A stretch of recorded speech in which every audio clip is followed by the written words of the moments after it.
सुख आ रहा है तो फूलो मत, दुख आ रहा है तो भूलो मत प्रभु को। गंभीर रहो, प्रभु से भी प्रार्थना मत करो दुख मिटा दो, नहीं। जो दुख आएगा सहने की सामर्थ्य दो। हमें आपसे सिर्फ आपका भजन चाहिए, मैं आपको भूलू नहीं, निरंतर आपका सुमिरन चलता रहे, बस। इससे जो लाभ मिलेगा वो प्रार्थना करते हैं कि हमारा ये दुख मिटा दो, फिर दूसरा दुख आएगा। ये कब तक भिखमंगापना चलता रहेगा? कभी तो हम मांगना बंद करें। हम सहेंगे आपका सुमिरन करते हुए, हमारी चित्तवृत्ति आपके सुमिरन में हो। ये हम आपको अपने अनुभव की बात कहते हैं। अगर प्रभु का, श्यामाजू का सुमिरन चल रहा है तो बड़े से बड़ा कष्ट कुछ नहीं बिगाड़ पाएगा। ये हमारी बात समझ लेना। नहीं किसी को केवल सूचना दे दी जाए रिपोर्ट में कि तुम्हारी किडनी फेल होने जा रही, फिर उसकी फोटो खींच लेना और प्रेमानंद की फोटो खींच के मिला लेना। ये बात समझ, ये हम अहंकार वाली बात नहीं कहते। ये श्यामाजू के चरणों के चिंतन में चित्तवृत्ति गुरु कृपा से लगने की बात को कहते। प्रभु से ये मत मांगो कि मेरा दुख मिटा दो। सैकड़ों दुख है, कब तक गिघियाते रहेंगे? दुख की जड़ें मिट जाए तो क्या? आपका चिंतन। हमारे रसिकों ने क्या मांगा? बिसरी हो ना बिसारी हो, यही दान मुहि देहु, श्री हरिवंश की लाडली मुहि अपनी करी ले। हे लाडली युगल सरकार, हे लाडली जू, मुझे अपना निज जन जान करके निरंतर स्मृति प्रदान करो। मैं आपकी स्मृति में डूबा रहूं और आप भी कभी कभी याद कर लें मेरा निज जन है, बस। अगर स्मृति चल रही है तो वो आनंद रहता है जो रोग कभी दुख दे ही नहीं सकता। किसी भी रोग में इतनी दुख देने की सामर्थ्य नहीं है जितनी श्यामाजू के चरणों के आश्रय से सुख समुद्र का उफान आता है।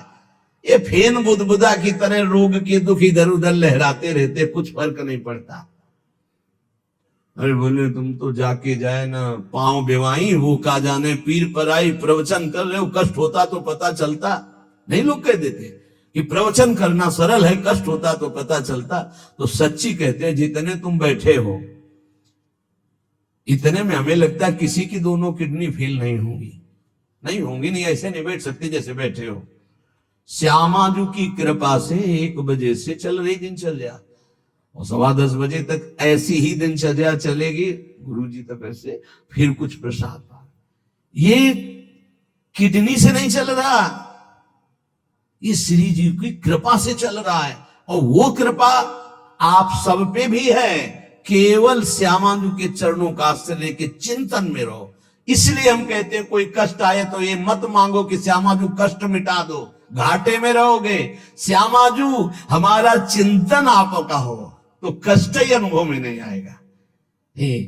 भोरी सखी की ऐसी स्थिति थी जो आप स्वीकार ही नहीं कर पाओगे कि क्या ऐसा होता भी है क्या। पिचकारी राधा वल्लभ लाल जी की सीधे कान में गई, ऐसे दर्शन कर रहे, सीधे कान, पर्दा फाड़ के रंग अंदर चला गया। और वो अकिंचन महापुरुष, कभी किसी से कोई संपर्क नहीं, हा प्रियाजू, हा स्वामिनी, बस निरंतर तन मन के बिछुरे नहीं, चाह बढ़े दिन रैन, कबो संजोग न मा नहीं, देखे भरी भरी नैन। अब वो पानी वहां सड़ा, कीड़े पड़े, कान में एक चींटी छोड़ के देखो कैसा होता है। आपको अगर नृत्य ना आता हो ना और कान में चींटी छोड़ दे, अपने आप आ जाएगा नृत्य, वो अपने आप नाचना शुरू हो जाएगा। और उनके कान में कीड़ा पड़ गया। सेवा कुंज में दर्शन करने आते राधा वल्लभ जी के दर्शन, तो कीड़ा ऐसे, अरे बाबा आपके तो कीड़ा। और उस समय यहां वृंदावन में ऐसी कोई व्यवस्था विशेष नहीं थी, तो मथुरा ले जाओ उनका। जब बहुत प्रार्थना की गई, गुरुजनों ने, आचार्य जनों ने आदेश किया, ना बाबा तुम्हें जाना पड़ेगा, जैसी श्री जी की इच्छा। अस्पताल गए तो उनका इसका तो ऑपरेशन होगा, तो आपको बेहोश करके फिर इसका, तो उनका बेहोश करने की जरूरत नहीं, बेहोश की दवा हमारे पास है, तुम 30 मिनट पहले बता देना कि आपको 30 मिनट बाद ऑपरेशन आपका होगा। बस वो हमारे पास दवा है बेहोश की, हम बेहोश हो जाएंगे, तुम्हें बेहोश का। अरे बोले बाबा बातों से नहीं होता, जब कान का ऑपरेशन, उन्होंने कहा आप आना 30 मिनट पहले बता देना। आए, बोले बाबा 30 मिनट बाद ऑपरेशन होगा। नमो नमो जय श्री हरिवंश, नमो नमो जय श्री हरिवंश, श्री हरिवंश, श्री हरिवंश, श्री हरि। नित्य विहार में स्थिति, शरीर शून्य, सहचरी स्वरूप में स्थित, शरीर का भाव शून्य, खत्म। ऑपरेशन हुआ 30 मिनट बाद, घंटा 1.5 घंटा सब आश्चर्यचकित, पूरा डॉक्टर नर्स सब एकत्रित की, क्या चीज है बाबा, कान का ऑपरेशन, जरा सा एक चींटी चली जाए तो हाहाकार मचने लगता है। 1.5 घंटे बाद ऑपरेशन, श्री हरिवंश, श्री हरिवंश, नमो नमो जय श्री, हो गया ऑपरेशन। हाँ बाबा हो गया, उठे चल दिए। अलौकिक सामर्थ्य, श्यामाजू के गोरे चरणारविंद की ठसक, ये बहुत छोटी बात, रोग दोग दोष, ये बहुत छोटी बात। स्पष्ट समझ लीजिए, हरिराम व्यास जी विशाखा सखी के अवतार, वो स्पष्ट कह रहे हैं, प्यारी जू के चरणारविंद का आश्रय लेने वाले के ऊपर किसी भी ऋषि मुनि का शाप, दैहिक दैविक भौतिक ताप, त्रिभुवन में जितनी रोग सृष्टि हुई है, किसी भी रोग का प्रभाव, किसी भी महत पाप का प्रभाव उसके ऊपर नहीं पड़ता। साप ताप रोग शोक दारुण दुख हारी, लाल इष्ट दुष्ट दवन कुंज भवन चारी, श्री राधा प्यारी के चरणार बिंद शीतल सुखदाई, कोटि चंद मंद करत नख बिदु जुन्हाई। ऐसे हमारी प्यारी जो के चरणार बिंद, अद्भुत प्रभाव, अद्भुत प्रभाव। एक निष्ठा हृदय में बस होनी चाहिए, यहां बस अनन्यता की मांग है, हमारी प्रियाजू की अनन्यता, गोरे चरणारविंद की ठसक। तो बोले चतुर जग में बड़ो कहिए, जो श्यामा श्याम के रंग रंगिए, वही चतुर है जो अपने को श्यामा श्याम के रंग में रंग लिया। और ताप तन मन की जू सहिए, तन के रोग और मन की समस्याएं, रहीमन मन की मन व्यथा रखिए मन में, वो सुनिठ ले हैं लोग सब बांट न ले है को, ये गांठ बांध लो, अपनी समस्या किसी से मत कहिए। अगर बहुत प्रेमी जन है तो वो दुख पाएगा, बांट तो लेगा नहीं, और अगर प्रेमी नहीं तो उपहास करेगा, तुम्हारा भाव बिगड़ेगा। किसी से मत कहिए। दिल दे दिया दिलवर श्यामाजू को, वो जाने। मन में जलन है तो सह रहे, तन में जलन है तो सह रहे, तन मन की ताप तपन जो सहिए। कैसे सह जाओगे? बोले सदा हरि के ही गुण गाइए। जब परेशानी हो उठाओ मंजीरा, शुरू करो चतुरासी जी का गायन। फिर देखो, आज तो जुवती तेरो बदन आनंद भरो, गाते गाते तेरा बदन आनंद में भर जाएगा, देखना गा के। ये अनुभव की बात कहते हैं, भारी से भारी समस्या को ऐसे नष्ट कर देना। ये प्रियालाल के गुण गायन का प्रभाव देखा है, गुण गायन का भारी से भारी समस्या का समाधान ऐसे। आप विश्वास केवल कीजिए, हित धू जो विश्वास है तबे सुधरेगा। जहां नाम बाणी वहां श्याम श्यामा, और जहां श्याम श्यामा तो समस्या नहीं, कोई समस्या नहीं। जगत में जीव हरि प्यारे, सबन के आप रखवारे। समस्त जीवों को भगवान प्यार करते हैं, लेकिन दुर्भाग्य है कि ये जीव समझ नहीं पा रहा कि भगवान प्यार करते हैं। वो भगवान को भूल करके यहां तक कि नास्तिकता छा गई। बड़ी विचित्र, कोई महापुरुषों के वचनों के रहस्यों को नहीं समझ पाता है। अलग अलग बातों में ऐसे फंसे कि सब बातों की बात तक पहुंच ही नहीं पाते हैं। भगवान निराकार भी हैं, भगवान साकार भी हैं, भगवान सब में भरे हैं, तो भगवान सबसे परे हैं। जो सबसे परे हैं वही सब में भरे हैं, बस समझ लो। ऐसी नास्तिकता छा रही, पापाचरण करते हुए भगवान को अशुद्ध शब्दों से संबोधन करते हैं, लेकिन वो इतने महान पिता हैं कि ऐसों को भी प्यार दे रहे हैं। सूर्य का ताप, चंद्र का, पृथ्वी, वायु, सब भरण पोषण कर रहे हैं। उनकी भी रक्षा भगवान करे, उनको भी उदर पोषण भगवान कर रहे। जिन्होंने रूप रंग धारे, ये सच्ची मानना 100 का 100% केवल वासुदेव ही है। वासना वासुदेवस्य वासितम भुवनत्रयम् सर्वभूत निवासोस्मि वासुदेव नमोस्तुते। जो वासुदेव अपने आप से अपने आप को बनाता है। कुछ लोगों का रहता है कि भगवान रक्षा क्यों नहीं करते, ऐसा क्यों नहीं करते, यहां ये हत्या हो रही, वहां वो मार काट हो रही। तुम सुना नहीं, उसकी 3 लीलाएं नहीं, तुम्हारी पसंद से होगा। एक लीला में वो सृजन करता, तो दूसरे में पालन करता, तो तीसरे में विनाश करता। तीनों जरूरी हैं। नहीं मनाने लगोगे कि भगवान आज से अगर 10 साल के लिए मौत नाम की चीज बंद हो जाए इस भूमंडल में, तो अनशन करके मनाओगे प्रभु से कि प्रभु मरे, बहुत ही बढ़ रहे हैं।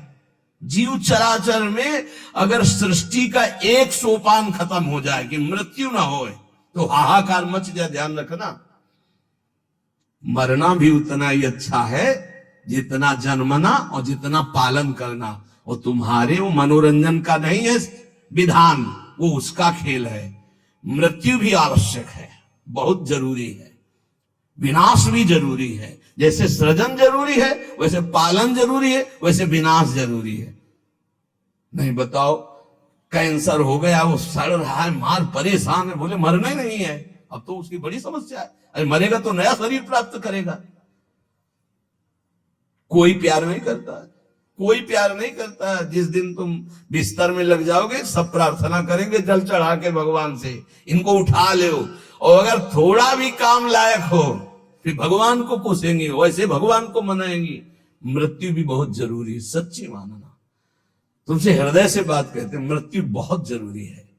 आप अज्ञान के कारण बुरा मानते हैं कि भगवान ऐसा। भगवान का 3 खेल हो रहा है। पहले पागलपन छोड़िए और खेल को समझिए। वो अपने आप से अपने आप को रच रहा है, अपने आप से अपने आप का पालन कर रहा है, और अपने आप से अपने आप का अंतर ध्यान लीला, जिसे विनाश लीला कहते हैं, उसी में वो 3 रूप धारण किए। ब्रह्मा रूप से सृजन कर रहे हैं, विष्णु हरि रूप से पालन कर रहे हैं, तो शिव रूप से संहार कर रहे हैं। वही उन्हीं का खेल है। संहार भी उतना ही महत्वपूर्ण है जितना पालन और सृजन महत्वपूर्ण है। और वो किसी और का नहीं कर रहा है, वो अपने आप से अपने आप का कर रहा है। तो बोले मुझे क्यों घसीट रहा है? क्योंकि तू अपने ब्रह्म में तू भी वही है।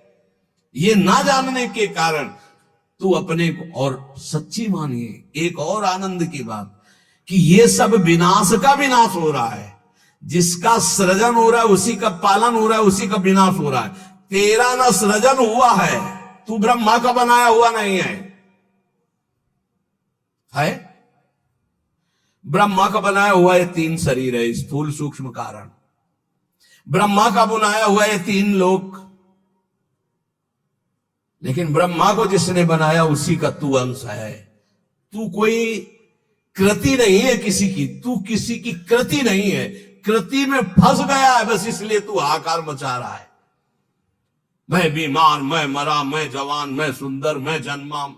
तू अजन्मा, नित्य आनंद अविनाशी। अब यही समझना है यार, सत्संग का मतलब यही समझ।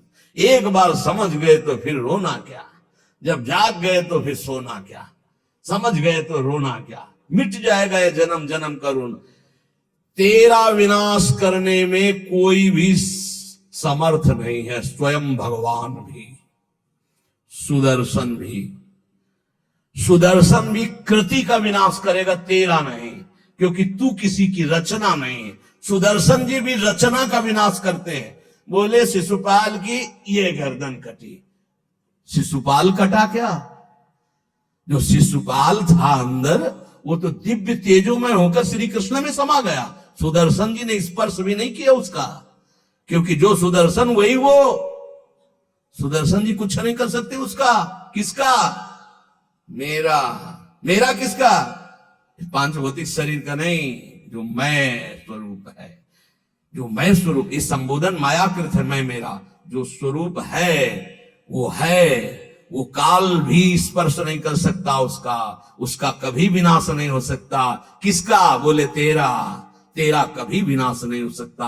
नैनम छिन्दन्ति शस्त्राणि नैनम दहति पावका न चैनम क्लेदयन्त्यापो न शोष्यति मारुता। ए भाई, तू अजर है, तू अमर है, तू अविनाशी है, तू अजन्मा है, तू नित्य है, तू परमात्म स्वरूप है। जितना विनाश होता है वो सृजन का होता है, जितना सृजन होता है वो माया में होता है, उसी का पालन होता है, उसी का विनाश होता है। तेरा न सृजन है और न तेरा पालन है और न तेरा विनाश है, क्योंकि तुझे कुछ नहीं चाहिए, तू सच्चिदानंद है। और बोले भूख प्यास बढ़ना घटना, कल सुना था 6 धर्म शरीर के, भूख प्यास प्राणों का धर्म, तेरा धर्म तू तो अविनाशी अजन्मा। भाई इसी को जान गया तो फिर निहाल हो जाता है। अब उसी को भाव स्वरूप में हम सखा ले लेते हैं, दास ले लेते हैं, गोपी ले लेते हैं, सहचरी ले लेते हैं, कुछ नहीं लेते तो मुक्त हो जाते हैं। ये खेल समझो। सबन में दोष गुण मिश्रित। अब देखो, कई बार चर्चा की, बहुत ये सत्संग है एकदम नीरछीर का। बिना सोने में मिलावट किए गहना नहीं बन सकता, शुद्ध स्वर्ण का आकार नहीं दिया जा सकता, आकार देने के लिए मिलावट की जाती कुछ, और फिर उसको गहना रूप दिया जाता है। तो ये जितना आप देख रहे हैं इसमें गुण दोष से ये रचना है शरीरों की, लेकिन जो इस शरीर के अंदर शरीर ही रह रहा है, भगवान का अंश, वो रचना नहीं है, इसलिए वो शुद्ध है और इसीलिए उसका कोई आकार नहीं है। समझिए समझिए, बहुत सुंदर, भगवत कृपा से एकदम बिल्कुल घी निकल रहा है। मिलावट से जो रचना हुई है वो ये है, और इसी का पालन हो रहा है, इसी का विनाश होगा। तू न किसी की रचना, न तेरे में कभी कोई मिलावट है, इसलिए तेरा कोई आकार नहीं। तू आकारों को स्वीकार करके फंस गया, बस इसी आकार का आसक्ति का त्याग हो जाए तो तू जीवन मुक्त था है रहेगा। तू न कभी जन्मा न कभी मरेगा, ये पक्का 100%, चाहे भक्त हो चाहे ज्ञानी हो, कोई भी हो।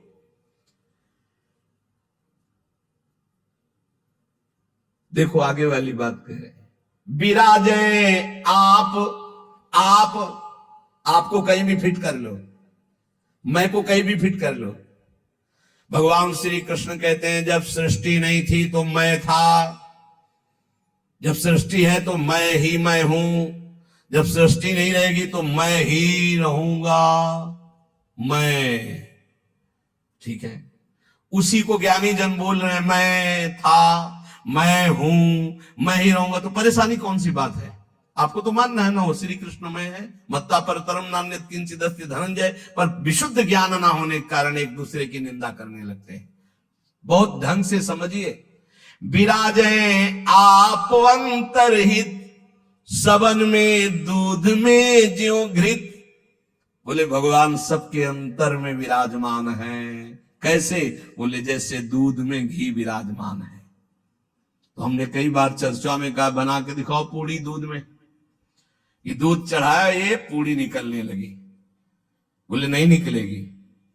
बोले घी तो उसी में है। बोले हाँ, वो प्रक्रिया के द्वारा पहले निकालो। आप प्रक्रिया की, पहले दूध को गर्म किया, फिर उसको जमाया, फिर दही बनाया, फिर मंथन किया, फिर मक्खन निकाला, फिर उसको गर्म किया, तब जाके वो घी बना। अब पूड़ी निकाल लो घी में।